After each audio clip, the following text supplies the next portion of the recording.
Hello everyone. Today we're taking a look at Dravoks, a Viking style clothing store that's been popping up all over social media. They advertise premium Nordic sweaters, rugged jackets, and handmade knitwear. But is Dravoks actually legit or is it just another scam store? Let's break it down.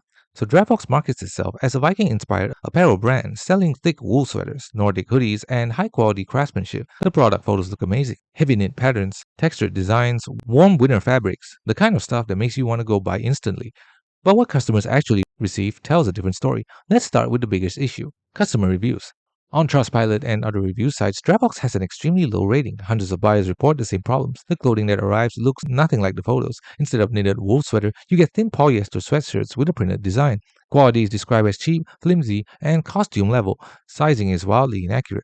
And when customers try to return items, Dropbox often doesn't reply, or they require you to ship it back overseas at your own expense, making refunds practically impossible. On top of that, the site has poor trust scores, hidden company information, and a recently registered domain, all classic signs of a low credibility online store. So is Dravox legit? Technically, they do ship something, but because all the products are nowhere near what's advertised, most buyers consider the store misleading at best and scam like at worst. If you're expecting premium Viking sweaters, handcrafted wool, or thick Nordic jackets, Dravox is not delivering that. What you get is a cheap imitation that looks nothing like the store photos. Our verdict: Dravox is not worth your money. Too many red flags, terrible quality products, and almost impossible refunds. If you want real Viking style clothing, there are far more trustworthy stores out there.